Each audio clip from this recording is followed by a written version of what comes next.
కోరిన కోరికలు తీర్చే కోరాడి గణపతి స్వయంభూగా వెలిసి వేలాది మంది భక్తులతో ఘనంగా పూజలు అందుకుంటున్నాడు.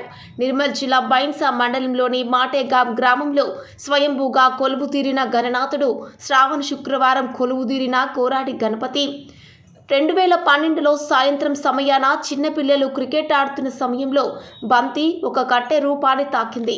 ఆ కట్టె రూపం గణపతి అవతారం ఉండటంతో పిల్లలు తీసుకొని పూజించారు. పిల్లలు పూజిస్తున్న ఆ కట్టె గణపతి రూపం ఉండటంతో గ్రామ ప్రజలు అందరూ కలిసి స్వయంభూగా వెలిసిన గణపతిగా ప్రతి సంవత్సరం పూజలు నిర్వహిస్తున్నారు. ఉమ్మడి ఆదిలాబాద్, నిజామాబాద్, మహారాష్ట్ర, కర్ణాటక రాష్ట్రాల నుండి ప్రతి సంవత్సరం వేల సంఖ్యలో ప్రజలు దర్శనానికి వస్తుంటారు. భక్తుల కోరిన కోరికలు నెరవేర్చడంతో కోరాడి గణపతిగా ప్రసిద్ధి చెందింది. దర్శనానికి వచ్చే భక్తులకు ఎలాంటి ఇబ్బందులు కలగకుండా గ్రామ ప్రజలు 11 రోజుల పాటు అన్నదానము, నీటి సదుపాయాలు ఏర్పాటు చేస్తారు.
నిర్మల్ జిల్లా బైన్సా మండల్ తాలూకా ముదూల్ మాటేగాం గ్రామం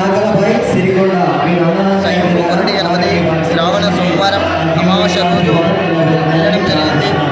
2013 నుంచి గణపతి మహా ఉత్సవాల కార్యక్రమాల్లో ఉంటుంది. గణపతి చిన్నపిల్లలతో క్రికెట్ ఆడడం, ఆ గణపతి యొక్క నామము కొరడి గణపతి అని కావడం జరిగింది. భూమిలో నుంచి వచ్చినటువంటి స్వయంభూ కొరడి గణపతి వాళ్ళకు ఏ విధానంగా అన్నా కానీ మనసులో కోరికలు అనుకున్నటువంటి కోరికలు తీరుస్తూ ఉన్నది. ముఖ్యంగా ఇక్కడ అన్నదాన కార్యక్రమం ఉంటుంది.